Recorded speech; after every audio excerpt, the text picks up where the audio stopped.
Welcome to Ethics in Real Life, or Ethics IRL, if you will. I'm Eric Beerbaum. I serve as the director of the Edmund and Lilly Software Center for Ethics. And this event is part of our center's ongoing commitment to fostering thoughtful civil disagreement at Harvard and beyond in partnership with the FAS Civil Discourse Initiative. Tonight's event was inspired by Ethics in America, a public television series situated at the Harvard Law School from the late 1980s. And apparently a middle school me thought that this kind of gripping television, laying on each plot twist, and it attracted me like an episode of Lost.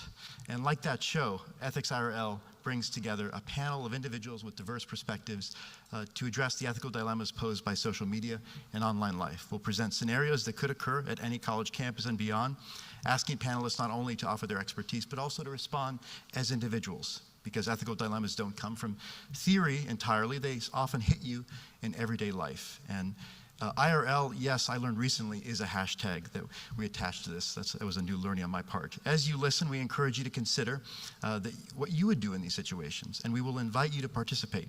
Throughout the discussion, we'll ask for your input using the Slido platform. Please keep your phone ready to scan the QR code when they appear on the screen. We hope this evening marks the beginning of an ongoing IRL series, one that explores new topics and real-world challenges, always committed to presenting a range of viewpoints and fostering open, honest conversation about our most pressing issues. And now, I'm honored to present our moderator, Nyin Hesse, the Kim B. Clark Professor of Business Administration at the Harvard Business School and a faculty affiliate of the Center for Ethics, and our wonderful panelists. Rakesh Khurana is the Danoff Dean of Harvard College and Professor of Sociology and Leadership at the Harvard Business School. Soleil Golden is a Harvard graduate and digital influencer whose work centers on identity, justice, and mental health. Brody Douglas is a current undergraduate at the college and president of the Harvard College Union, a student organization focused on civil dialogue and debate. Yael Eisenstadt is the director of policy and impact at cybersecurity for Facebook. For Democracy, a former Facebook executive, and also a former intelligence officer and a White House advisor. Sul Chan is executive editor of the Columbia Journalism Review and previously served as editor-in-chief of the Texas Tribune. And I now hand it over to Nyin Ha.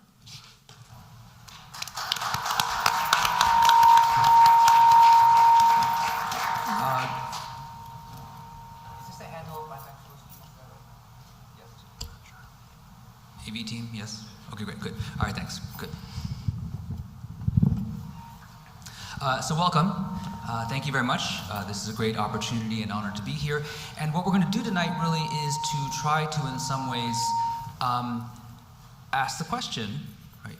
Has social media made the idea of free speech something that is in free fall? The question is, how do we sort of, on the one hand, try to preserve openness and free speech and dialogue, and at the same time then protect against harm, right, to people in that kind of context. And then I guess the last question for us is to ask, is it possible, bless you, what can we learn from the university environment in thinking about civil discourse more generally, not just at the university, but in the public more generally and in the social media space? And so for that, we couldn't have assembled a better group of panelists. And so I'd like you to imagine that we are in the context of a prestigious university. And as many universities have a course, the idea is in the course to encourage students to try to engage in open discussion. And so imagine that, like most universities, we have a course in what you might call sort of a distribution requirement space, a general education requirement space that's meant for non-specialists, right? But to help them to learn and think about moral reasoning, ethical analysis, by using contemporary issues in society. So that's the kind of course that we're talking about. And the subject for this week's course is immigration and the ethics of immigration around the world. And as part of this course, as is the case in many courses, students are asked, and not just asked, but required as part of their grade to post reactions to the readings before class. And they're also required to post a response to what other students have written in response to the readings. And in the discussion board for the class, one student writes, "I don't understand why people who want to defend their country are being called racist, are being called xenophobic nationalists. Since when did it become a crime to defend the borders of your country?" In response to that, the second student posts, "I don't see how you can live in a country where federal agents are ripping children from the arms of their parents and families. This is basically state-sanctioned trauma." Okay? So imagine those are the posts. And imagine now that you, in the audience, are a student in that class. And the question is, would you give your honest opinion, no matter what people might say, in response to those posts? Would you carefully craft a neutral position and try not to attract your classmates' attention? Would you reach out to the instructor and ask them to reconsider the assignment altogether, given where things might be going in class? And then finally, you would avoid posting anything and take the hit to my grade. So because you're sort of, imagine yourself as a student in this class, right? You've seen these two posts. One is sort of saying, look, what's wrong with being a xenophobic nationalist? The other one is sort of saying, look, this is basically state-sponsored trauma. How would you respond in that context on the discussion board?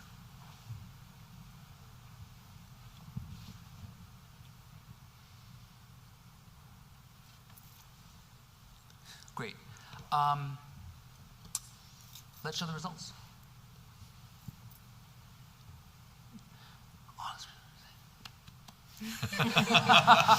So you give an honest opinion no matter what people might say is sort of the clear winner, and then I would carefully craft a neutral response and try not to attract my classmates' attention. People are reconsidering. There we go. Great. Okay, good. So this is interesting.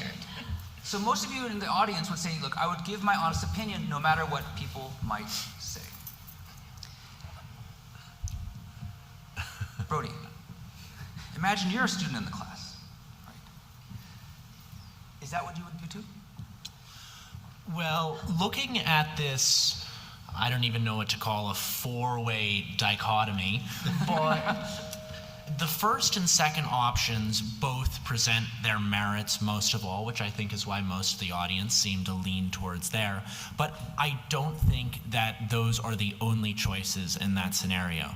You can certainly present your views regardless on which side they fall in a way that isn't as inflammatory as the first few students had presented their views as, but is still stronger, still presents your views as they are.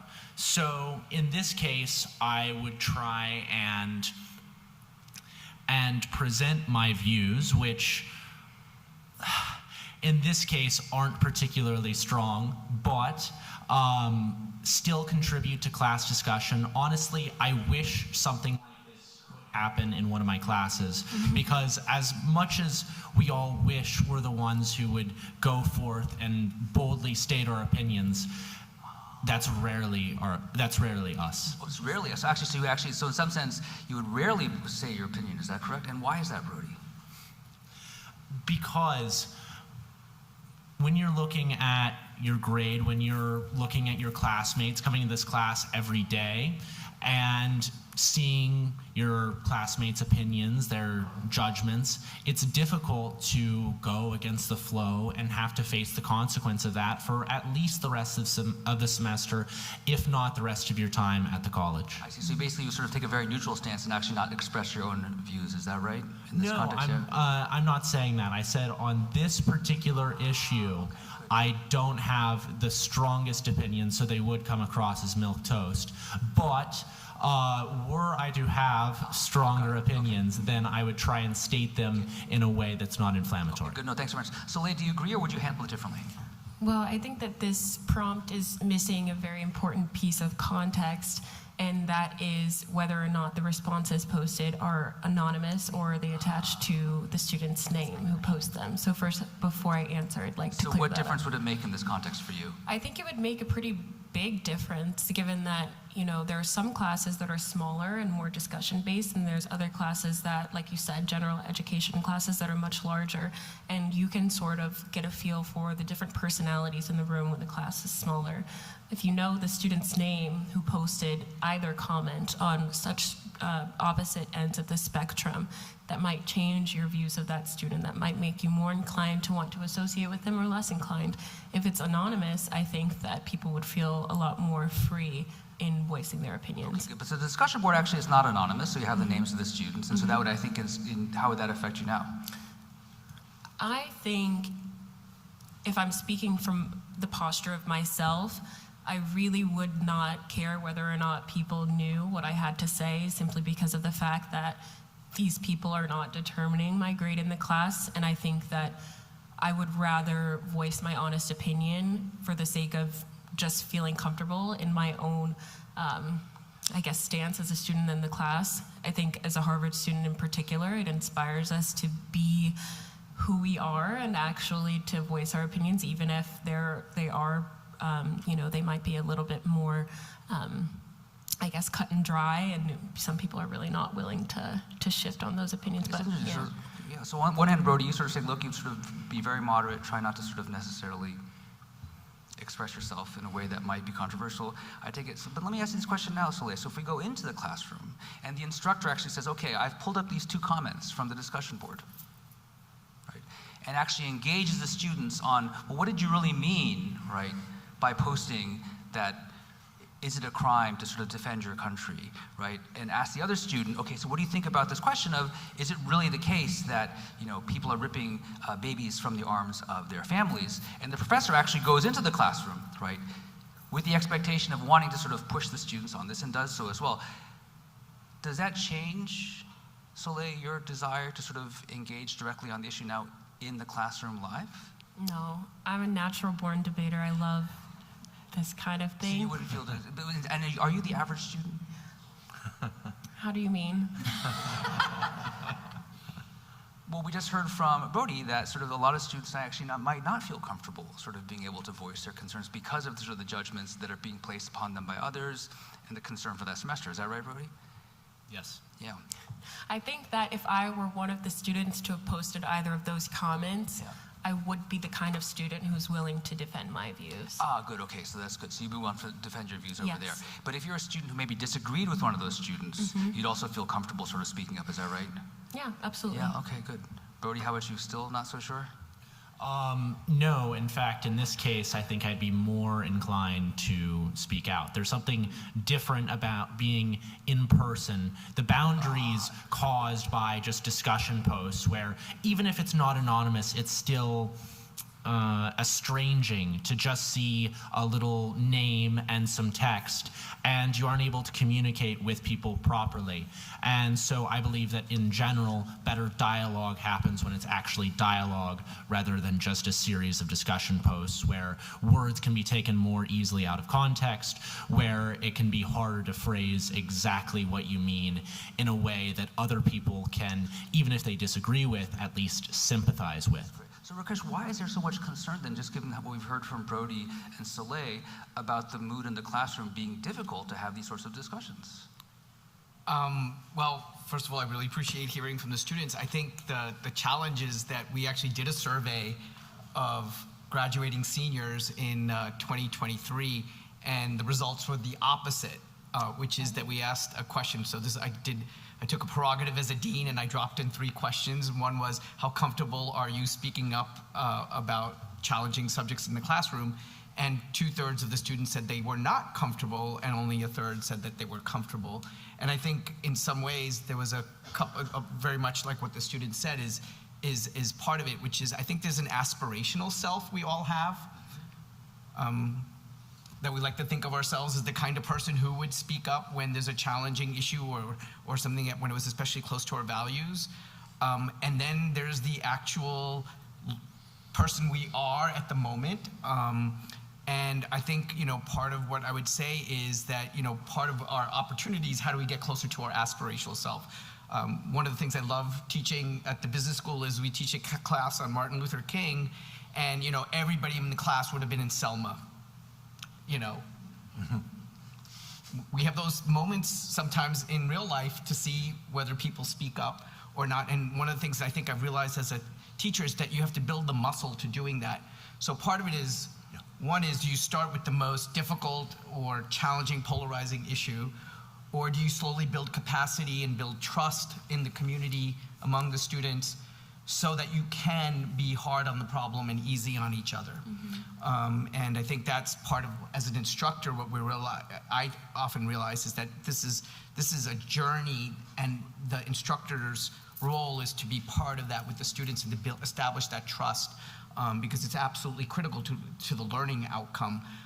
One vector I would add is, I think there's also assumptions sometimes students have what the progressive consensus might be, which is often, if I can say this point of view, I know that, like, I think quietly, I believe that 2/3 of the students will identify with it versus a third might not. And so that sort of calculus sometimes is factoring in as well. So in this case, for example, the first comment, right, about sort of, what's wrong, since when is it a crime to sort of basically defend your borders, that one, if somebody basically was sympathetic to that, might be harder to speak up to in this case, whereas the other one wouldn't be. Is that the idea? Yeah, I think there's a lot of a sense that, the Crimson does a poll. I love the Crimson's, but it's not a fully accurate poll, but it does suggest very strongly that a lot of students identify more on progressive elements, and others don't. And I think part of the challenge that we face in an environment is making sure that no matter which perspective you have, is that you're able to take different perspectives, and then at the same time develop an empathetic understanding. Doesn't mean you have to agree, and doesn't mean you have to change somebody's mind, but you should be understand both the strengths of your own argument and the weaknesses of your own argument and the strengths of the argument that you might be doing forward. I think I like what Brody's saying, is I think that was kind of what we're trying to get to at some level, and it's clear that we have a lot of work to do. So in your situation, Rakesh, if you were the instructor in that class, how would you have engaged the student who basically made the first post?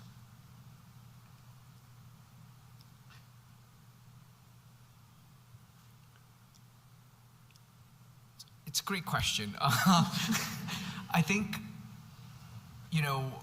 I would like to think that I would be in context with the student, and that, and it's hard to do, because, what are the other aspects? One of the things I try not to do is give the students a sense of what side of an issue I'm on.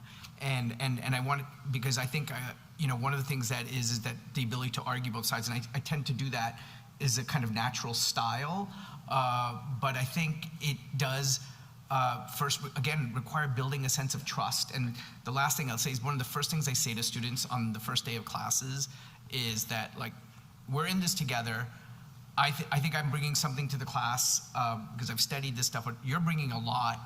I hope that over time we'll be in a position where we trust each other on each perspective. And I also want to tell you that I have a certain vantage point, which I know both gives me a way of looking at the world, but I'm also a tenured faculty member. I identify as male. I had these, which also means that there's certain ways I'm not seeing the world. So I hope that you'll trust when I make mistakes, that they're coming from a good intention, and please let me know. Great. So suppose I'm the student who made that post. Yeah. Right? And you've decided that, so what would you say to me? I'd say, so I'd love to hear a little bit of where you got that perspective, what informs it. And then in that kind of conversation, it said, if you had to argue against yourself, what would you do just to do that? And again, I think students actually enjoy that. If you had to argue against yourself, which is all that you're typically asking. That would be a helpful point. You mentioned the Crimson. We're a prestigious university, not Harvard. So let's imagine it's a student newspaper. And the student who posted that remark about sort of basically what's wrong with it, is it a crime to sort of defend your country, right? After the class, or was very dissatisfied with that exchange. Okay, Okay, they felt that, look, yes, you try to be even-handed, yes, you try to sort of get argument itself, but at the end of the day, right, they sort of still very much hold on to this. And they felt that they really weren't actually, their view wasn't really recognized by their students precisely because of the point of this kind of broadly progressive consensus. So the student wants to publish an op-ed in the student paper, right, explaining their view, right, and defending their position, and explain how basically in class they felt that they were basically not really supported by their professor in this kind of even-handed sort of way. So, Sewell, imagine that you are the editor of a student newspaper at prestigious university. I was once.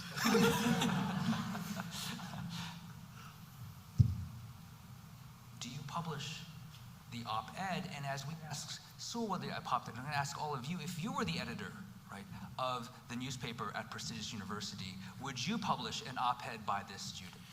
Yes, so great question. The criteria for an op-ed, whether you're publishing it in the Harvard Crimson or in the New York Times, it includes usually originality, use of evidence to make a persuasive argument, newsworthiness, timeliness. There's a series of consideration that you can consider. But one of the most important is there's a difference between an assertion and an argument. Now, I can make an assertion like my favorite color is blue. It's not that morally significant, so it doesn't matter that much. If I make a assertion like statement 1 or statement 2, that's a lot more complicated. So one of the things I'd point out though, Nyanha, and I hope you don't mind my addressing this head on because I do this for a living, you have to, I've listened to variations of statement 1 and 2 constantly, having just led a newsroom in Texas. The key, I think, journalistically, is you have to listen non-judgmentally, but then you also don't just listen passively. You're not a stenographer. You got to ask, well, what do you mean by that? And so here's the question I'd ask to student 1 and student 2. To student 1, I'd ask a little bit more about where your perspective's coming from, but I might ask, well, what are the limits of what you think the government can and should do to protect our borders? Now here's what I'd ask student 2. Let's say most of us agree that family separations are morally reprehensible.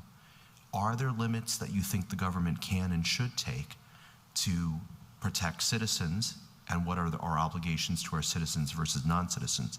So for each student, I'm not saying you're an idiot, I'm not saying you're a bigot, I'm not saying anything, I'm not labeling, but I am trying to understand more of where you would extend that logic. And I think good opinion editors and good journalists, we're not here to argue with our sources, but we are here to understand the best faith argument and the most evidence and reasoned-based argument that they're trying to make. By the way, in your terms of your interaction with the students, given that you're no longer an editor of a newspaper, it sounds like you should be teaching students. Mm-hmm. But I guess you actually are now, right? I teach journalism at Columbia, among. Well, there we go. So good. See, it gets much better after leaving the Crimson. Okay, so that's helpful. But getting to the point, so are there things that the student might say in the editorial that would sort of cause you not to publish it then? Well, sure. I mean, first of all, unreasoned assertions is a big part of it. It has to have an evidence-based argument. Just to take an example, I'm a gay person. I once edited a very conservative politician making an argument against same-sex marriage.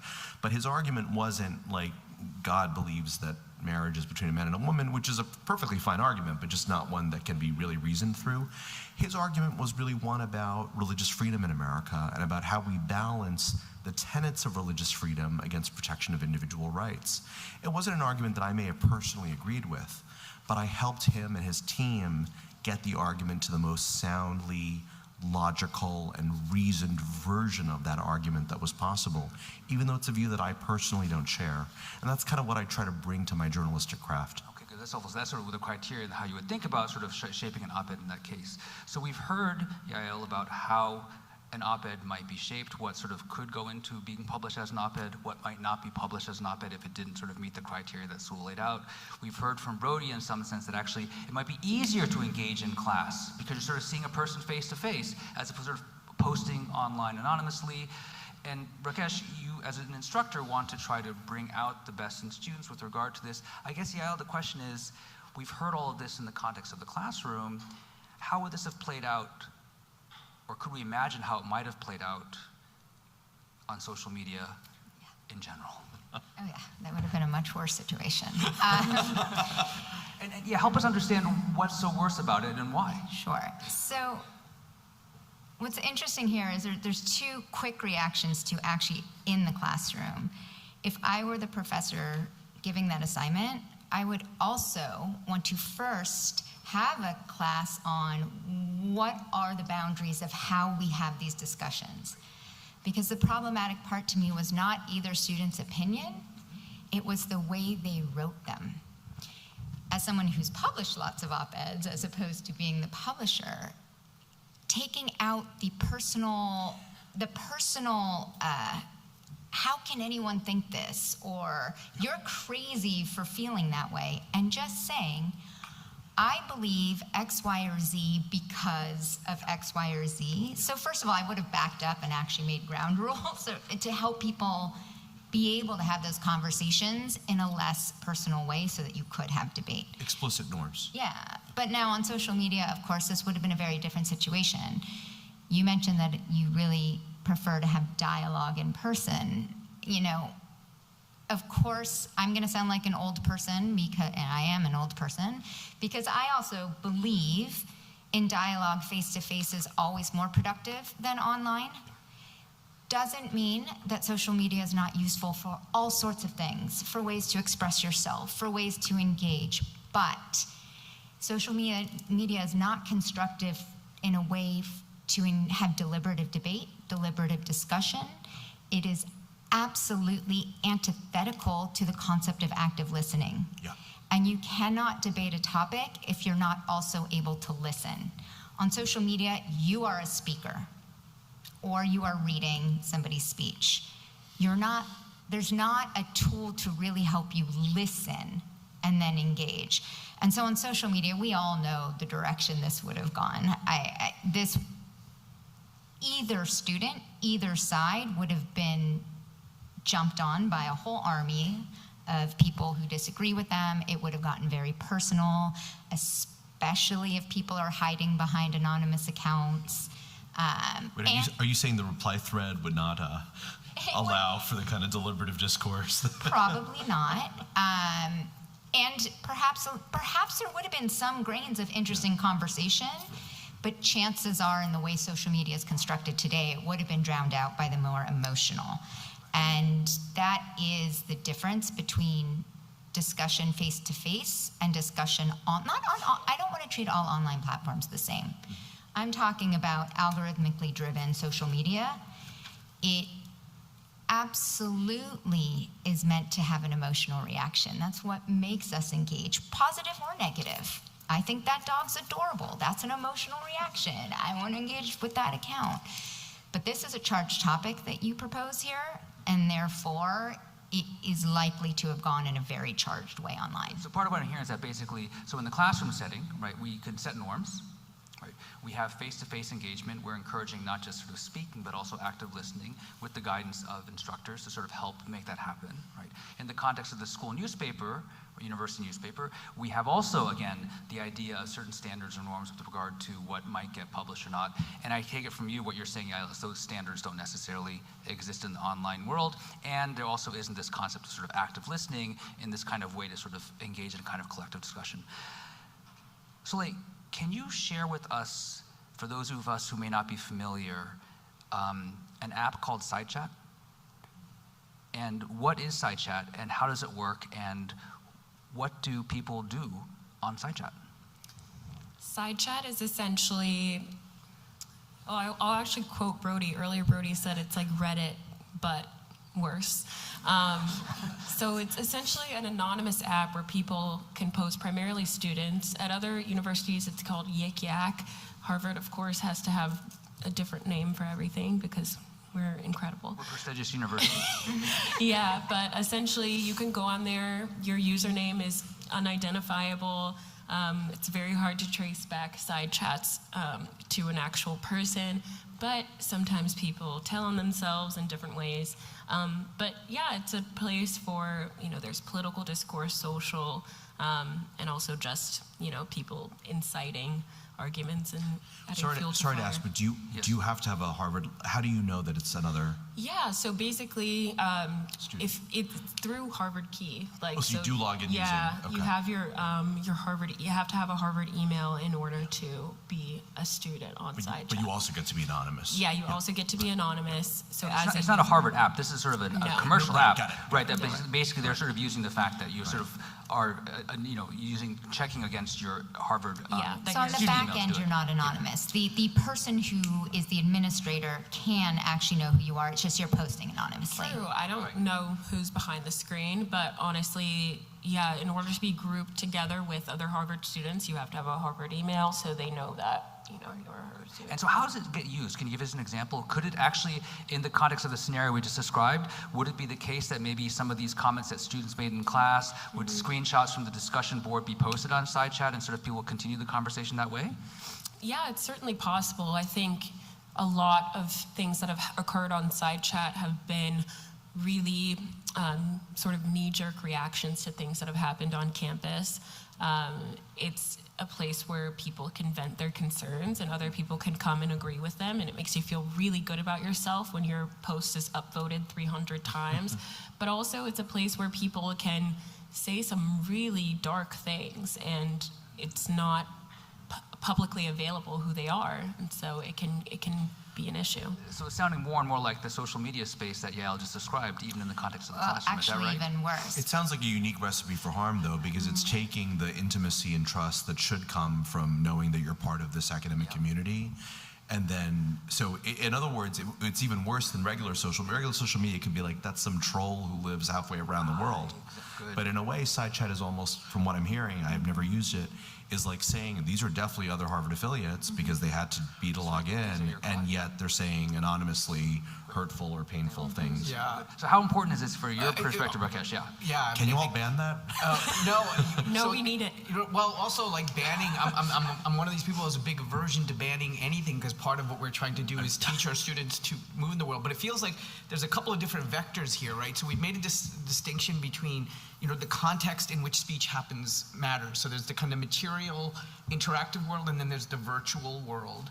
And then the other thing is that part of what is that I think one of the primary changes that's happened with things like SideChat is what used to be a one-to-few or one-to-one has become a one-to-many, and then on the reverse, the troll many-to-one, so many people attacking a single individual. So that vector, I think, has also really changed. And I think the third one, I really appreciate what you just said, is that we try to create a community here. We surround ourselves with a college mission. We talk about educating citizen leaders in society. We think about bringing students from all different backgrounds and experiences, and we try to create in what sociology used to be a term called Gemeinschaft, a sense of a community, a sense of a village, a sense where people are held together by norms. And I think the thing about SideChat, which is so complicated, is it turns that community, which is binded together by norms, into a kind of invective or no lack of social responsibility. And so the lack of reciprocity, or that is really what throws off, because I think you think you're in community, you think you're in sort of Gemeinschaft world, but it turns out you're in this completely transactional, anonymous world. And I think that can be really, maybe we haven't developed as humans a way to hold both of those things together. And I think that's what's so distressing, which is the person next to me might have said something and I'm about to offer them a candy, and I normally wouldn't. Yeah, you want to come back on this? Yeah. Yeah, I just want to point out a few things from what I've been hearing. So actually my team at a former role I was in, we did a study for both SideChat and Yik Yak.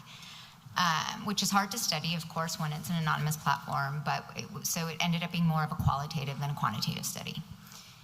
A few really important things. A lot of this gets, unfortunately, couched as, therefore, anonymity online should be banned, which is also really, really dangerous to have that be the answer.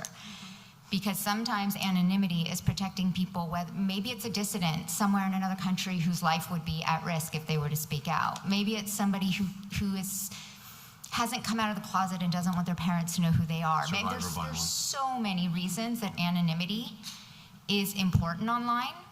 The reason I asked about, but on the back end, It doesn't mean, therefore, it should be completely void of any responsibility.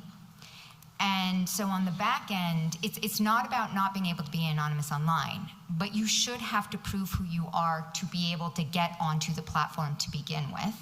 If you do something illegal, you can't hide behind anonymity because on the back end, they know who you are. So that's a little technical, but two things I want to point out really quickly. One is, you mentioned something about the virtual world and then the real world and then classroom. And unfortunately, the virtual world does become the real world, and I think too many people like to talk about them as distinct because what happens online rarely stays online. Research after research has shown how many actual acts of violence or physical acts in the real world start online. So I want to be very clear, they're not necessarily separate. But the problem with a fully anonymous platform is, and when we did our research, we did find like horrific things happening on SideChat and on Yik Yak, and we did get in touch with the owners of both because we were a pretty well-known research team at the time. And they admit, we don't do content moderation. We understand that when people are anonymous, they often bring their worst selves because they think there's no accountability for what they're saying. And we do have to grapple with, how do you have a platform like that, but also bake in, you can bake in basic rules and norms. You can bake in also things like you mentioned, which I'm curious about. I'd like to learn more from you. You mentioned that it feels really good. So is there an upvote process? Okay, so that in and of itself is the problem, right? Because it's not discourse if you're also being able to upvote or amplify or make something go viral, because then that is providing an incentive for the person to be more inflammatory so that they will get upvoted or amplified. So it's all in the design of the platform. There are much healthier ways it can be designed. Good. No, so we'll get to some of this question about sort of the design of the platform, thinking about what the boundary is between the online world versus sort of the classroom. But I want to come back just really quickly, sort of, Soleil, you mentioned that you need SideChat, so we shouldn't be banned. But earlier, I'm against banning. Okay. But Brody, in our earlier discussion, when I was talking to you, you actually said that you don't really use SideChat. So how is it that SideChat could be needed and necessary and something that's completely unneeded and unnecessary? It's the kind of thing that certain people choose to integrate into their lives and others don't, and there are merits and harms to both.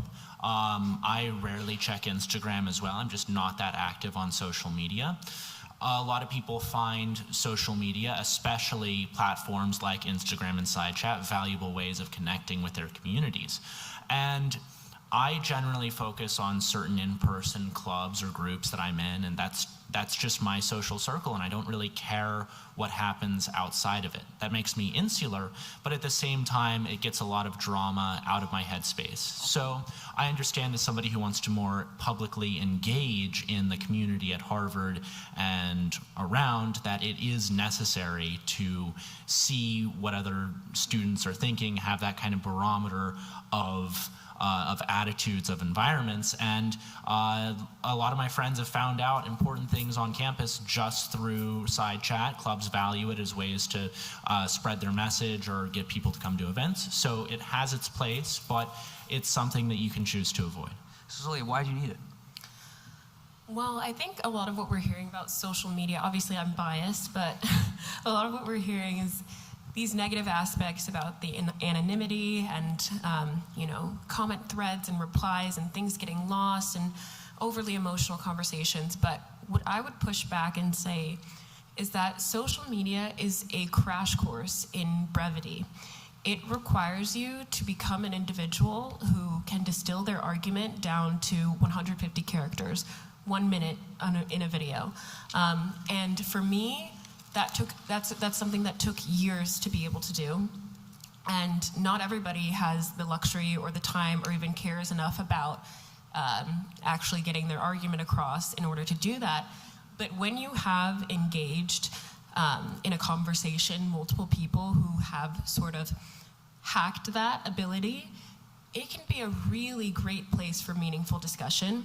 And with side chat, when you take away the tie to your identity, it gives you an opportunity to voice your concerns about real things that are happening on campus, in the world. It's given students opportunities to organize and to voice their opinions in public ways. That's not to say that it hasn't had negative consequences. Bullying occurs on there, people get doxxed, all kinds of things. But it's also a really important, I guess, information vacuum for students to be able to share. Okay, that's helpful, but I guess, so if you go back to our earlier discussion about sort of active listening, what it means to engage in discourse, Rakesh, as an educator, how do you feel about the idea that basically we should be able to put our arguments into 150 words and a video? I mean, I've never believed, to go earlier, I don't think a bumper sticker is an argument. So I think a slogan is not an argument. I think, though, and I would just respectfully challenge a little bit of what you said, and maybe this is, you know, you're suggesting that, you know, that somehow side chat is, you know, whatever the person's basically making a decision about what to say in 150 characters or less. And then there's this process of upvoting or not upvoting, or I could also replace upvoting with some algorithm. There's like this third actor there which we don't talk about, right? And the thing is, who put the constraints of 150 characters? That there's a algorithmic power underneath, which is maybe some version of upvoting, but it's actually aimed not toward enhancing or strengthening civic virtue or strengthening our democracy. It's aimed at profits. And that's what my colleague Shoshana Zuboff has pointed out, that the single defining characteristic of the internet, despite where it started, and I worked in an early internet company before I went to grad school, is that it has, what was supposed to be this thing about bringing a global village together has kind of metastasized into something very different than what its original intention was, which was partly defense, but also partly ways of like transferring large files across universities to each other.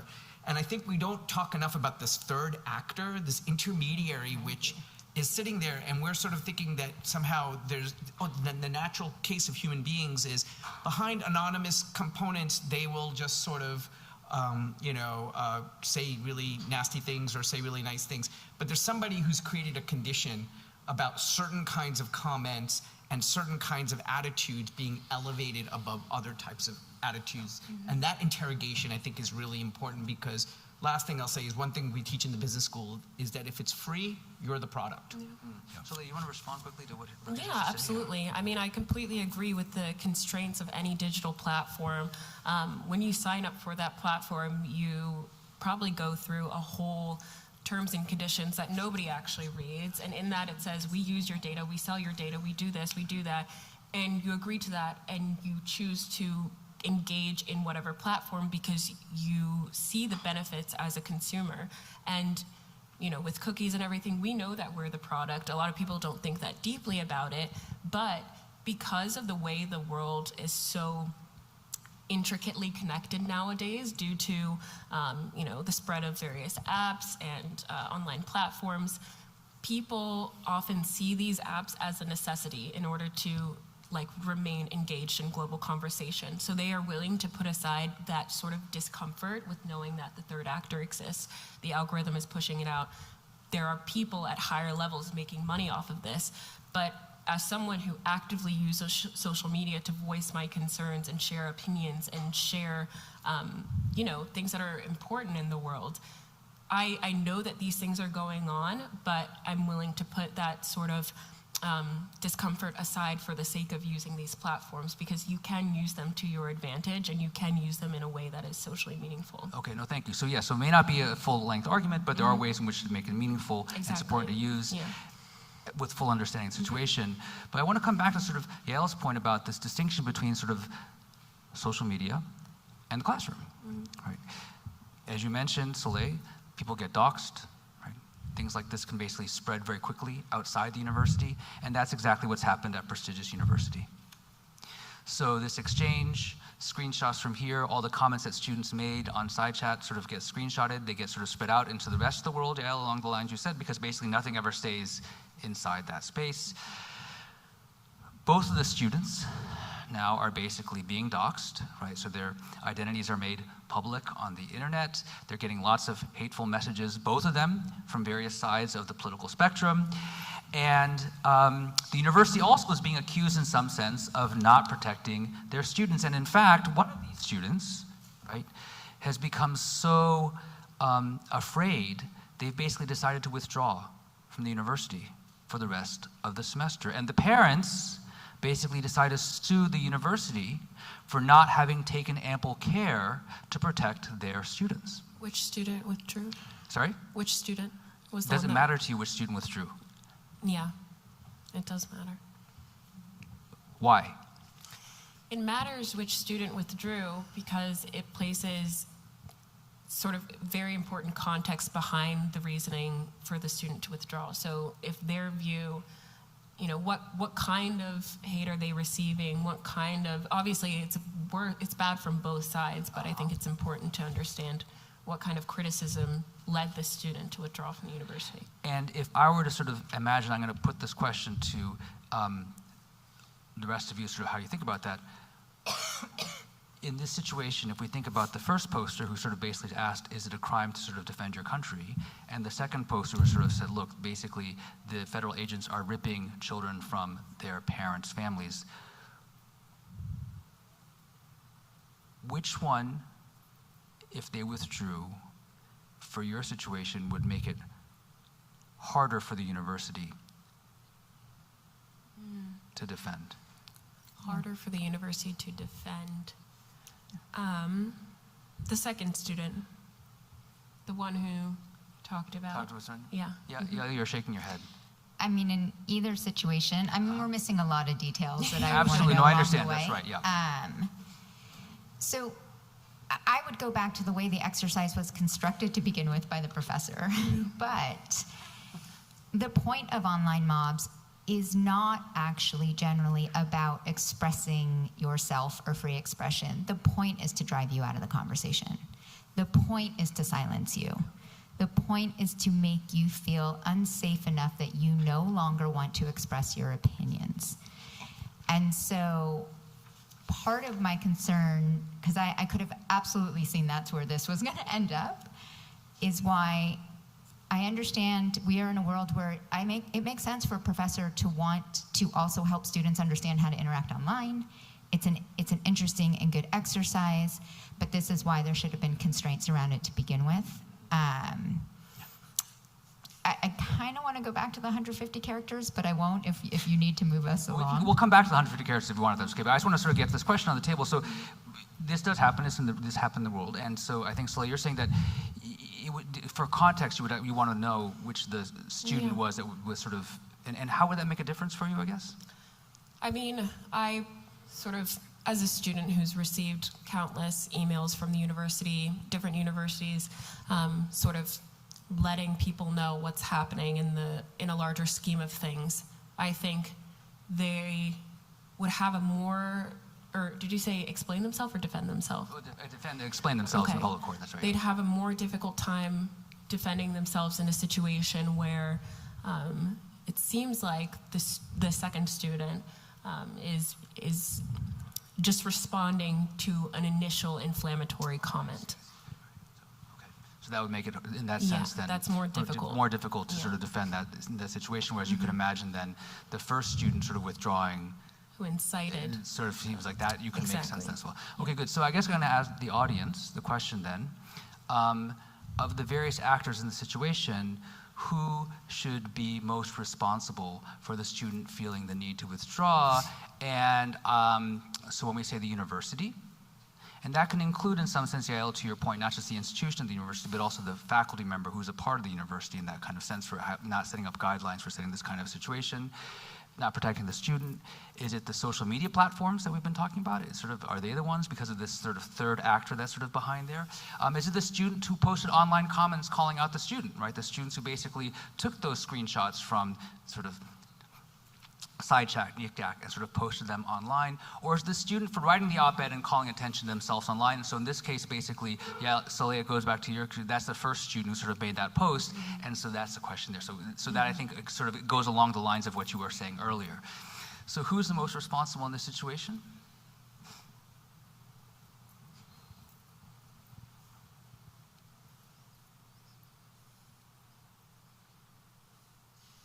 great that personal responsibility is alive and well at Harvard. What do you mean by that, Sewell? You know, well, to be less glib, I mean, obviously there's, you know, in a situation like this, there's fault that could probably be attributed in a lot of directions, but at a certain point, I do believe that people have to be responsible for their own actions and their role in silencing or doxing or canceling others. Mm-hmm. So in other words, in this case, students. Prakash, what's your thoughts on this?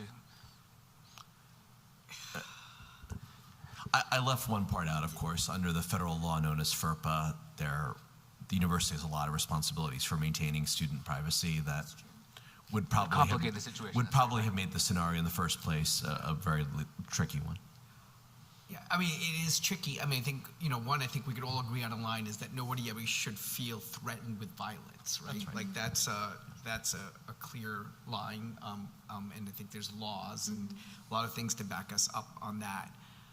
I also think, though, part of the challenge here about assigning responsibility is, you know, there's kind of an accretive set of structures that have kind of brought us to this moment. And when you were asking the question, I was trying to think that, you know, part of it can't be just on having taken offense, because, you know, the right not to be offended is not a real right, and a right in which offense is not allowed is not really a very worthwhile right? That it's not a great freedom. We'd be arguing over anything. I think that the thing that I keep coming back to in some ways is, you know, how do we build capacity and tenacity in our community and build norms? Because the rules don't scale. And I really like, Yael, what you just said, and I think, you know, everybody is kind of, like, what is the version of norms that can exist in a world where the virtual and the real kind of intersperse? What are educational things that we could do, building those at a very young age for folks to become more digitally literate? And also, what regulations need to be put in place? Because norms are helped along with regulations. They sort of set some minimal conditions that would make it more likely that we produce the behaviors and the outcomes that we think are beneficial. And I feel like that we haven't had a conversation like that as a society. In fact, because it's 150 characters, a lot of entrenched actors. But I think, you know, there's so much potential for achieving the benefits of the importance of anonymity, right? Because, you know, governments have the monopoly on violence, and sometimes the only way to assert one's dignity and to assert one's voice is to be able to do it anonymously. And at the same time, one reason I became a social scientist, and particularly sociology, is I'm terrified of mobs. I am like, the mob is the scariest thing to me in the world. I think it's one of the most dangerous, which is a collective body that is the kind of outcome that produces lynchings and things like, you know, nobody's responsible, but yet there was a whole set of conditions that were created, right, that you would often find, in fact, legally nobody was responsible in a lynching, but nobody ever talked about what were the social structures and conditions that created the conditions for that. And I feel like that's where there's a lot of opportunity for us to think about what was the role of each of these things in playing some participation. I don't know, maybe that's the right weighting. Yeah. You don't think that's the right weighting? I don't know what the right weighting is. Okay, good. Well, let's actually focus on one thing that you could comment on. I guess the question is, should the university hold the students who posted online comments calling out the students responsible? Does this university have jurisdiction, in some sense, about what students are posting? This is not on SciChat. This is not sort of talking about stuff in class. Do they let you do it? There's a big difference between disagreeing with a comment online and trying to incite violence. And I think that, like, this is a very difficult question to answer because we don't know where that line was in this situation. Okay, good. That's great. So where would you draw the line? So at what point what point would we cross the line for holding students responsible for what they post online versus when we don't hold them responsible for what they post online? I guess, so how would we draw that line? I mean, Ruckus, how do we draw that line as a university? I think it has to be the legal definition, almost direct, imminent, you know. Correct. Yeah, it's a fact-specific, context-dependent analysis is the short answer. I mean, obviously, you cannot imminently incite violence. That's obviously illegal. But can I can I just make a point, because I don't want to discuss things too abstractly. We're in a really important moment right now where we have an administration that is saying that campuses are inhospitable to conservative students. I'm not saying, by the way, whether or not I agree with that assessment, but that is the reality that our universities are facing right now. So I want to just really, and almost provoke for a moment. I think, personally, I'm tempted to say that the second student is more sympathetic. Like, let's say she's a student of color from an immigrant community herself, facing a lot of pressures from xenophobia. That's really serious. I also want to be provocative for a moment, though, that I think it would be extremely sad if the first student left. Because I'm going to be really frank, we live in a world in which 40% or more of the country not only agrees with student number one, but would say things much harsher. So if we can't come up with a reasonable answer to student number one, and if we're like so offended, I'm not saying anyone on this stage is, but if we're acting like we're so offended or bothered by student number one that we can't handle what they said, that should say something about us. Because I actually think there are, as I say this as a son of immigrants, and the first in my family born in America, the first to go to college, I think there are legitimate questions behind student number one. And what I'd rather do is like actually get to the heart of what student one and student two believe and where they're coming from and what they're trying to say, because I open the possibility that there actually might be more agreement between them than social media or this scenario would suggest. Yeah, yes. I was just going to say, I found it so interesting, your reasoning about the two students. I was really interested to hear your process there, because my political leanings and bias would also naturally say the first student was inciting, but was he? If the first student was just expressing their opinion, then that was not necessarily an incitement. One could argue the second student actually engaged in the incitement. So there's that. But also, I mean, again, this is impossible because there's so many actors here, but there are lines. There are many states in which doxing is actually illegal. Of course. I helped actually pass many laws in this country, many states, to make doxing illegal. So doxing's I don't even know if everyone here knows what doxing means. It doesn't just mean putting someone's name on the internet. You're putting personally identifiable information with the intent to cause harm, with the intent to send someone to that person's house. Like swatting. Yeah. Right, so there are legal lines there. So if doxing was happening inside chat, once you're on Facebook, I don't think you can blame the university anymore. But if this is happening on side chat in the university as a result of this class, yes, the students engaged in whether it was doxing or whether it was calling for violence are absolutely first and foremost the ones responsible, but how the university handled that, I think, is also important. Good. So what if we sort of pull back and sort of, it's not doxing, it's not calling incitement, it's actually not sort of basically calling out for violence, but it simply is basically lots of really negative comments about that person and sort of basically saying that, look, you know, calling them names or things like that. How does that change the situation? Does that change the situation? So you said the students' parents are suing the university. On what grounds? What are they saying to sue them? Because the university is not protecting their child. Yeah, so you should have put parents up there as the one of the other causes. Well, I was going to put the professor also is not up there too, by the way, right? Notice that, yeah. I know the statute of limitations, my mom said, was 5 years after you're 18, but whatever. But I do think that part of, you know, and I do want to, you know, double click on what you said, is that, you know, universities have a particular mission, right? Their mission is to sort of search for veritas as close as they can get it. They do that by bringing diverse perspectives and points of view to an environment. They create certain conditions that are different than free speech conditions, which is that you can say what you want to say, but you have to defend it with reason and evidence. I can stand outside and say the earth is flat. It's perfectly within my free speech rights. I can say it in the classroom, but don't expect it to get marked correct in my earth and planetary sciences class. And so I think we also have to talk about the university as a context with a particular mission in society, and I think I'm really glad you brought up. It is under a great deal of strain right now, precisely because I think a large portion of our fellow citizenry believe that this was no longer a place where ideas could be debated or discussed, and that they had become taboo in a certain way.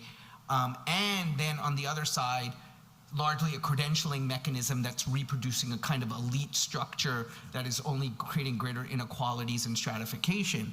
And the fact that many of our fellow citizenry believe that, we have to understand what the grain of truth is that has given rise to that perception. Now, I think universities are the greatest things human beings have ever created. My parents immigrated here. I immigrated as a well, I didn't get to choose. I was reminded my mother. Because of the education and what it represents. And I think somewhere along the line, parents think, oh, the purpose of the university is a validation of my parenting.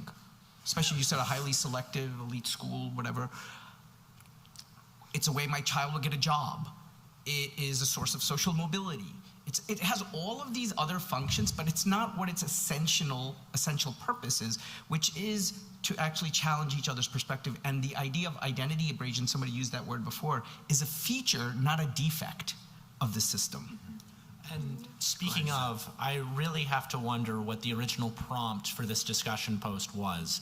Because for the most part, when you get a kind of discussion post like this, it's expected that you'll post around 200 words, maybe more given the context, but actually have substantive arguments. I don't think any professor, any TF that I've ever had would actually give points to either of these students, because they aren't actually presenting any sort of information, any sort of insightful commentary on the original essay. They're basically just, as it's colloquially known on the internet, shitposting in the discussion. So that's true, because you said that they were responses to readings, and there's literally no evidence that these responses came from readings. So both of these students would get F's. a 0.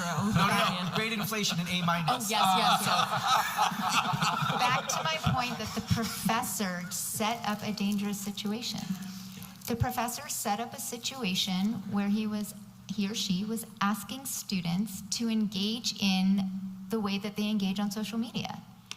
And that is really, in my opinion, sort of antithetical to what you're supposed to be doing at a university. This is where I'm going to get my 150-character comment in. I totally understand that, listen, I am one of the people who, when Twitter started and you had your character count, I hated it, because I had to learn how to make comments in a much more brief way, and there is a value there. But the biggest issue with that is it has pushed people more and more into taking absolutist stance, into being performative, and into not being able to say, I can see this, but I can also see that, and here's why. So I actually think the 150 or 120 or 240 character count is one of the biggest problems that we are facing today in deliberative discourse, especially, and I'm sure we'll talk about this at some point. You mentioned Shoshana Zuboff. I work with her. Like, this is my entire body of work, is the underpinnings of how these platforms work and the dangers. But the professor set this up, and I'm not saying the professor should therefore be able to be sued by the parents. Nobody misunderstand me for that. But the professor set up a situation to fail by asking students to post on an online forum short, pithy statements about homework. Well, was there a character count? Did he ask? No. The professor's instructions were to basically post your reactions to the readings. With no, but that's my point, with no sort of No. The professor, what if the professor put rules in? Professor put guidelines in. The professor does put guidelines in, and do students always follow the guidelines that professors put up? Nobody's gonna follow unless it said that.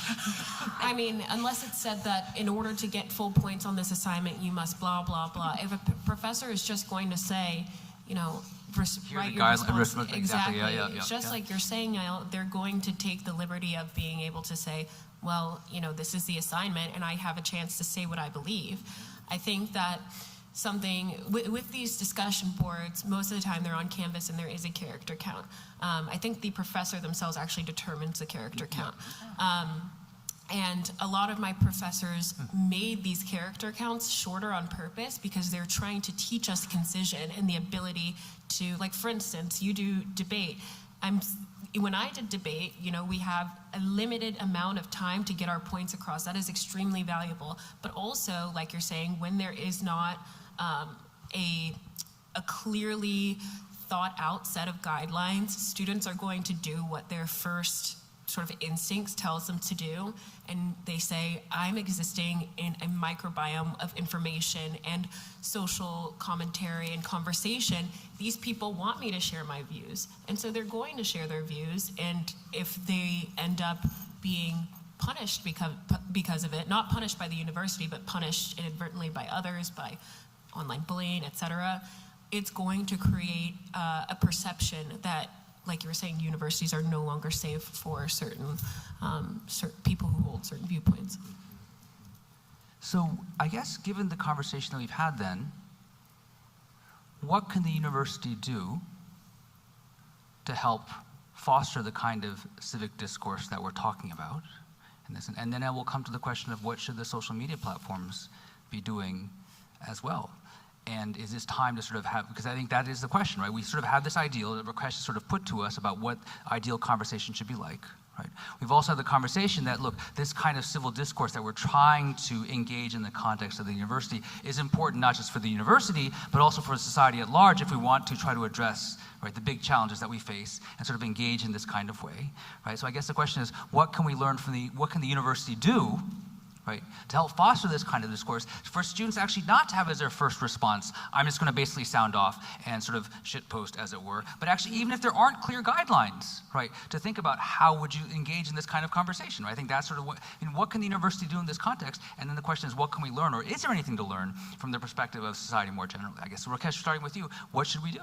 Well, I mean, I think first we have to just recognize that, you know, the Speech Act, the Communication Act is kind of what makes us human, right? It is the thing that related to bonobos, like, this is something that makes us human, and we should celebrate that like our ability to communicate with each other is really important. I think one of the I would say that the thing that the universities have to do better is explain why communication and free expression and academic freedom is so important. I think a lot of students and faculty sometimes and others don't understand what is its purpose. I think we've heard a few things today that I think is really important. One is the ability to express oneself, anonymously or not, is an affirmation of dignity. The original form of oppression is when you can't share something about yourself or speak about yourself. In fact, you don't often even know who you are until you start speaking in some ways. It's often in some societies a sort of test of consciousness and conscientiousness. I think second is that it's the best way that we learn and get to the truth as best as we can understand it. That we each come in with biases or epistemic bubbles, to use that word, and the best way we can get, if the purpose of a university is a veritas kind of idea, the best way we get there is through this iterative method of challenge and debate, discussion, reason, evidence, and that our notions of the truth change over time, right? Like I used to think Pluto was a planet. That was something I was taught as a kid, and then I learned, maybe not be a planet. It's like learning that Hello Kitty is not a cat. Right, but you know, like that even things that we assume were facts actually turn out, after reason and evidence, to be something more complicated. I think the third is, and this is a more complicated way, it's how we learn to live with diversity. That actually understanding each other and hearing each other's perspectives is like a foundation for how we learn to live with diversity. Doesn't mean we have to celebrate it. You know, as enough of us social scientists know that human beings like being around people who remind them of their favorite person themselves. But in a democratic, pluralistic society, without actually learning this, we actually are going to collapse as a society. This great experiment that drew my family. If not as a species. Yeah. This great experiment which drew my family here, of what the United States is, and the idea that people can be united by an idea rather than blood or some kind of, I don't know, you have to have comfort. I think it's at stake, and universities, as part of the sort of social matrix of that, have to explain that to students. But I guess, but if 68% of students leaving basically feel like they actually can't express themselves in this kind of context that we're talking about, why is it so hard? Because why, I think why it's not working? because universities are doing something really difficult. Most of our students are coming from, we live in a highly stratified society. We live in places where socioeconomically, socially, racially, ethnically, religiously, increasingly politically, people are surrounded by people who are like themselves. And so what we are doing is that we're leaning into that. And institutions like many of ours, but especially I think places like ours, go through great efforts to bring that together. And I think we can't assume, because we are more diverse than we used to be, not everybody comes from, 50, 60 years ago. I know the proportions. More people came from upper private schools, a handful. There was a lot of what we would call social homophily. We're more heterogeneous because we've been more welcoming, et cetera. But that's also been part of universities right from the beginning. Like the universities used to debate, like, oh, could the Congregationalists get along with the Episcopalians? And then it was questions about people from the South and how would they feel in places like this. And then later it was like, what about Catholics? What about people who are Jewish? What if, how should we think about that? Then it was about, wait, maybe we should, 50% of humanity and gender, then different backgrounds. So I think we're part of an experiment, and we have to get comfortable with being uncomfortable with that. And I think we just haven't done a good job, because there has been mission drift at explaining who we are and what we do, that we are the visible hand of democracy in certain ways. So I want to come to you. I'm going to actually ask the students, Brody, how do you experience basically Rakesh's message? So yeah. I want to add a couple things. I agree with everything Rakesh is saying. One reason I come back to Harvard is that I was a first-generation low-income kid, and I wasn't always that happy when I was a college student here. This was the 90s. It was just a different era. But as the years and decades have passed, I realized that all the gifts I got here, especially the gifts of the friendships and relationships and really diverse and incredible people that I met here. And that's one reason, along with my friendship with Eric Beerbaum, that I'm here, right? So I believe in the ideals. I also want to point out some realities. Fewer than, about 40%, just under 40% of American adults have a four-year college degree. And the proportion of all college graduates who go to highly selective colleges is less than 2%. That doesn't mean highly selective colleges aren't important. They are important, but it also means that we have to think about what are the true engines of mobility in our society. That includes our state schools, which are terribly underfunded. It includes our two-year and community colleges. And it does include a broader debate about whether every occupation should require a college degree, because our nation does have a lot of people right now with college degrees who are underemployed. And then you've got a lot of people, not just the Peter Thiels of the world, but others saying that you should be able to have a life of dignity in America working with your hands or working with your body. And it doesn't have to be that the only people who can succeed are people who are really good at computers or really good at sitting at a desk and reading a lot of complex documents, like probably all of us are. So there's this broader debate right now that I think is actually about the role of higher ed in our society. And I think that we have to keep, it has to be an inclusive conversation. Frankly, 30 years ago, from Democrats and Republicans, the message was everyone's got to get a college degree. That's the only chance America's going to be competitive. Well, the reality is that 30 years later, it's still only about 40% of adults who have a four-year college degree. So the answer can't be that you can't have a meaningful life without a four-year college degree.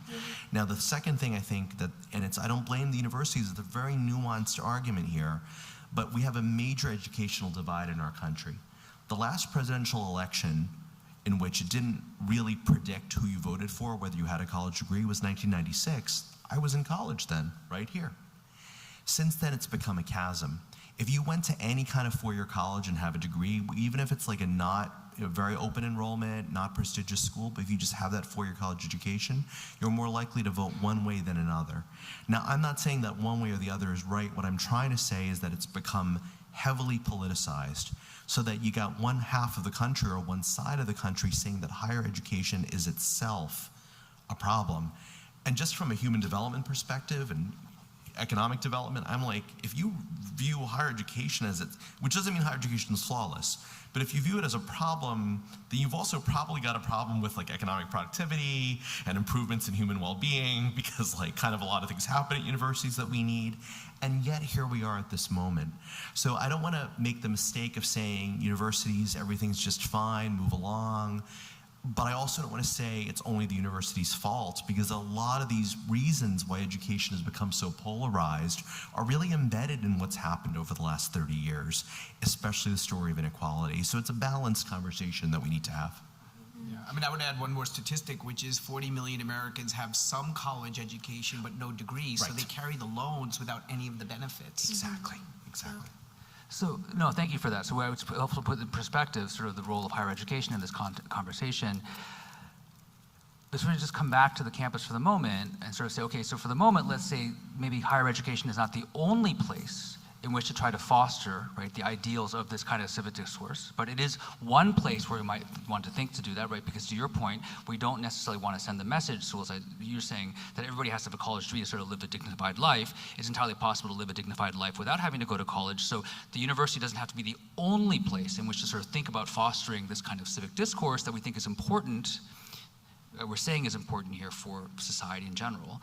And Rakesh, you sort of laid out sort of the ideals of what we're trying to do here, sort of leaning into it, as it were. And I guess I would just be interested to hear from sort of Brody and Soleil as students, right?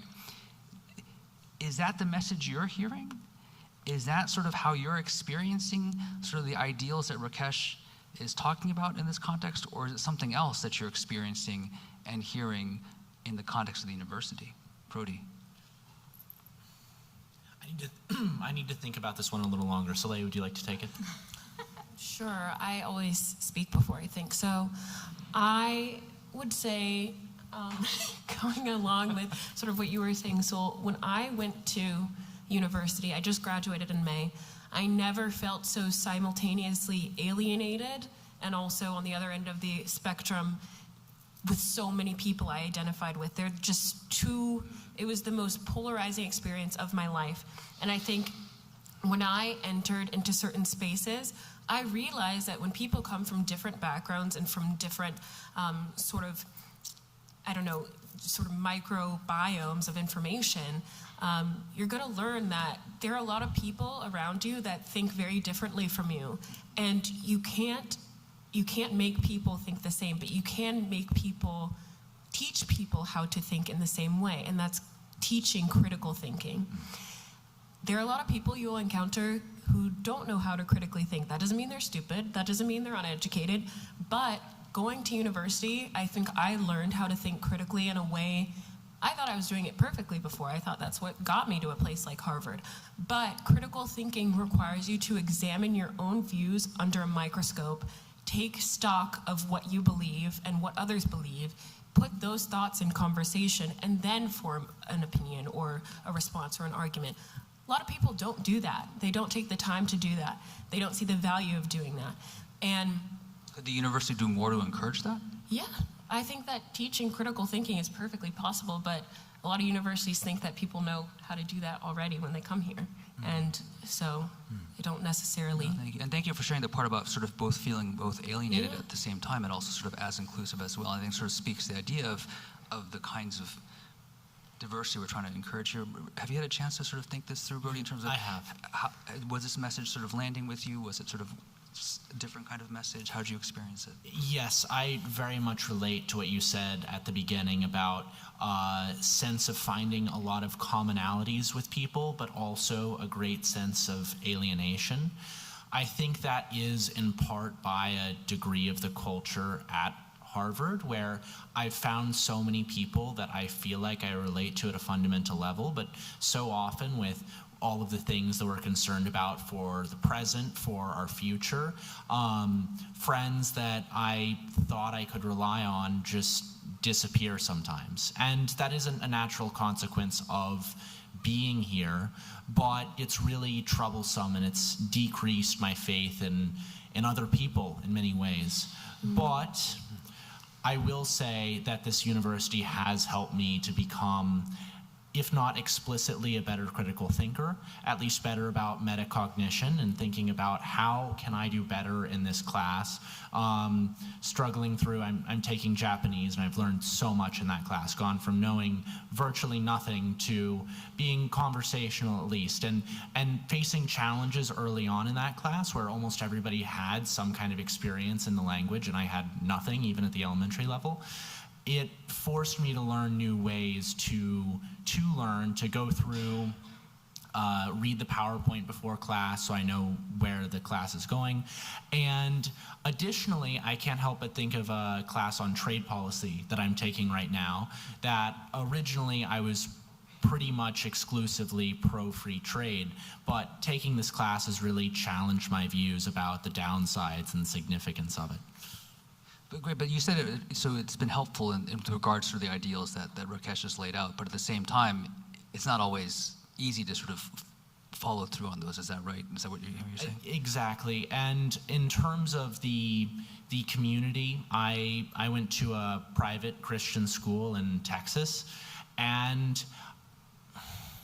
well, the culture isn't the same, especially in terms of religiosity. I can't help but find myself falling in with the same people very often, and that's partially my fault of not, I won't say not expanding my horizons. I tried to speak to large groups of people, but Dean Karana, earlier you said human beings like being around people who remind them of their favorite person themselves, and that still happens to me too. No, thank you very much for those candid responses to the ideals that the university is trying to put forward and how you experience them and ways in which they have maybe actually been realized in certain ways, but also the difficulties in doing so. So thank you very much. So if we can actually do this here, right, that's certainly, I think, Rakesh, to your point, not just in the university, to Sewell's point, if we can do it more broadly, would be very helpful. And I guess that sort of brings me to you, Yael. In other words, we've heard about, throughout our conversation today, about ways in which to try to lean into this issue of diversity, on the one hand feeling both alienated and at the same time sort of feeling a sense of belonging. It seems like what we've been talking about social media is basically everything is the opposite of what we've just been describing here in terms of 150 word limits, active listening, not being there. Is that true, or is there a way in which actually social media could be different in a certain kind of way to try to approximate or maybe foster some of the things that we've been talking about here? Sure. And you have 2 minutes. That's my whole life's work in this last question. Well, actually, no, I said you have 150 words. Oh, thanks. So what I find so interesting about this conversation is it's so rare that you bring these two different perspectives into the same conversation, right? Which is important because they actually feed off each other. The world that social media has helped create affects how students interact with each other on campus. So about 10 years ago, up until 10 years ago, I had spent my whole career focusing on threats abroad. I was, in the national security world, an intel officer, and then a diplomat, and I'd spent so much time focused on things about building bridges overseas and engaging with communities that were not like-minded. A lot of that was sort of hearts and minds type work. And in 2015, I shifted this whole focus to what was happening here in the US because I actually could see it plain as day, and I'm not saying that I was unique in this, that we were becoming polarized in a way that was more dangerous to us than any threat that I had been countering abroad. And I'm not saying social media is uniquely responsible. Let's be clear. When I was an undergrad in the 90s at UC Davis, I participated in something that had students coming up to me yelling to my face death threats. So I don't want to pretend that none of this existed before social media. However, before social media, I do think in many cases there was more of an impetus to at least somehow engage with people who are not like-minded. And what the world of social media has done is made it easier and easier to both choose your silos, but also be pushed into silos that you're not aware that you're being pushed into. And I will not give the entire attention economy speech right now, but this is the point. It's the personalization. It's the using all your human behavioral data to then turn around and target you with the information that is going to most appeal to your lizard brain. And I love that you talked about critical thinking, because this is actually a core component. We led, actually with somebody in this audience, a piece of work with a bunch of neuroscientists exploring how digital technologies affected your cognitive capabilities and what that meant for our ability to communicate. And we came down to critical thinking as the number one thing that was being affected by how we engage online. So what could be done? Well, that's definitely not a 2-minute answer, but it's all about incentive structures. I have tried from every possible angle. I went into Facebook after being one of their number one critics in a very senior role to actually try to address some of these issues. If you know anything about me, I left 6 months later and became what some call one of the first whistleblowers. I don't call myself that. But the point is, it is not the companies, and it's not all social media. Some are created to create community. I'm talking about the biggest ones. They're not going to change their incentive structures out of the goodness of their heart. That is understood at this point. And Is Section 230 part of the answer? oh, yes, but that would be a 10-hour speech. That is my life's work. Okay. I don't want to put you all to sleep, but yes, modernizing and updating Section 230, which most of you probably don't know what it is one of the keys. Right, so it's holding media companies responsible for what gets posted on this. No. So, at its intent, social media companies, one of the reasons they were able to scale to the degree they were, is they were given preemptive immunity. Yeah, from liability. From liability for what people post, which, to be clear, on its face makes sense to me. But that got expanded to preemptive immunity for anything, for how your algorithms work, for your own business decisions. So to the exercise we discussed here, and then I'll pause, I'll stop there. I will say legislation and regulation is absolutely necessary. Do I think a social media company is responsible for a student who posts a hateful comment? No. Do I think that social media company is responsible if they then take that comment and somehow amplify it 1 billion times? Possibly. Do I think they're responsible if they then start recommending people who have nothing to do with that conversation to join that conversation or to connect into it, or they somehow start targeting people? And if somebody reports to that company, I have been doxxed on your platform, and they ignore that report, like it's a whole question of where does accountability lie? And right now, nowhere in our laws, and that's one of the things we're trying to I fix. guess that's interesting, but we can take at some level accountability for ourselves. Absolutely, Right. and that's the thing. I'm not So- saying we are not responsible for any of it. Exactly, that's right. So I guess that is sort of the last thing. And so I guess in this spirit, I guess the question is, I'll take accountability for ourselves at a certain level. But it's very hard given all the kind of incentive structures that exist out there as well. And I guess if you think about sort of taking that kind of personal accountability, right, I guess I sort of want to sort of wrap up by asking each of you, right, as panelists, what can you do individually to sort of take that kind of accountability as a way to then share out with our audience members, if you don't mind my asking, in sort of one sentence each, like what would it mean to sort of take accountability in this kind of context beyond the university, but sort of more generally in trying to create this kind of more engaged and informative and helpful and constructive civic dialogue. So what is one personal thing, Brody, that you might take away with regard to developing that personal accountability, not to put you on the spot as saying you're not taking personal accountability, but as a way to sort of help our audience understand what they also might do, right, in this context, because legislation is hard, the incentives are hard, the business is hard. So what would my thing be? Think before you speak, and think about how the others respond. Yeah. I'm going to cheat and give two. Push yourself to engage with people who are not like-minded, because the world we are in online right now is not pushing you to do that. But I have to say, do not therefore think it is too hard to create the social media environment we want and to push for the legislation that would help. But how do you push to find yourself engaging with people who are not like you? So I have always chosen to work with people who are not exactly like me. Good. But it is harder and harder. We have self-selected even into where we live. We have become more and more siloed. You have to push yourself. So push yourself. So how about you? What would you Well, my life's work is journalism, so one thing I'd start with is read news. Now, by news, I don't mean turning on cable TV and watching people yell at each other. That's not news.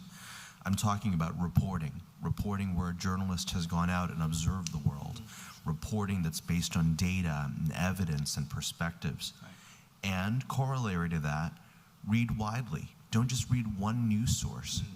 Read sources of information that might challenge or unsettle. And do you do that, Sewell? Is of that course, right? of course. Yeah, and how is it? Is it hard to do? I think it's always hard, actually. It's always hard to feel intellectually uncomfortable.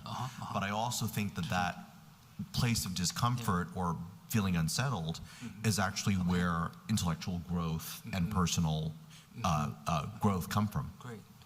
Sully, how about you? My response is very similar. It's just arm yourself with knowledge and let that knowledge be diverse and let that knowledge be uncomfortable. And So how do you do that for yourself? I mean, like you were saying, I mean, I don't necessarily engage in a lot of online news that goes against what I believe, but I spend a lot of time talking to people, maybe not in real life, but back and forth in comment sections in 150 characters. I've spent hours talking to people online, and I think that while those conversations can be frustrating and you can feel like you're losing the argument, I have not engaged in any social interaction online where I haven't walked away with a new piece of knowledge in some So way. making yourself uncomfortable. Rakesh, how about you? What's the one thing in terms of personal accountability that you could imagine doing in this context to sort of help advance the ideals we've been talking about? Well, first of all, I do like the idea of just drop the keyboard and pick up the phone. I would say that I now kind of try to discipline myself that when I find myself disagreeing with somebody, I just assume we're plugged into different algorithms. And so the assumption then, what does that do for you when you make that assumption? That I'm also like probably getting a very limited, highly curated source of information that is playing to whatever, my age group, demographic, and, and that this person's probably in a different algorithm. And so we need to now figure out why we're in these different algorithms, and that's interesting, or why we might be actually in the same one. But you're also, can I just quickly, you're also talking about an act of empathy. Yeah. Because sometimes if you hear something that's disagreeable or even offensive, it's very human. In fact, it's the most human thing to be like, what the fuck? But a more considered response might be, how did this person get to the point where they believe or are saying this? Right. And one point in journalism is like, it's actually often more revealing and more interesting to ask someone about their experiences than their opinions. They'll share their opinion. But if you start actually with what they've experienced, you might have more insight into how they got that opinion. You may then choose to reject that opinion, but at least you might see how that person got to that viewpoint in the first place. Good. So I know we're over time, so basically I just want to wrap this up quickly. Right. Civil discourse, right? The ideal of the university is also important, as we've talked about, for society. Without it, Sewell, you're worried that we actually may not exist anymore, right? It's up to the bonobos.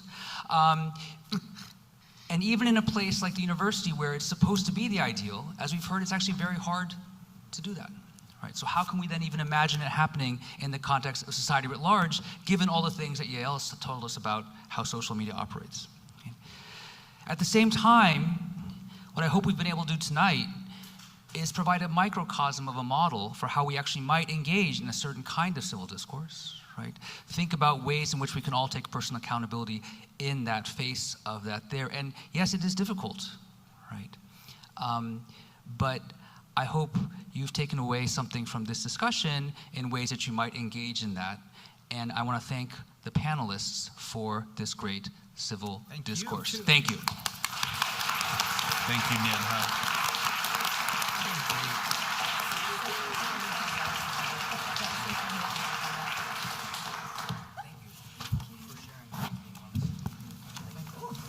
There's no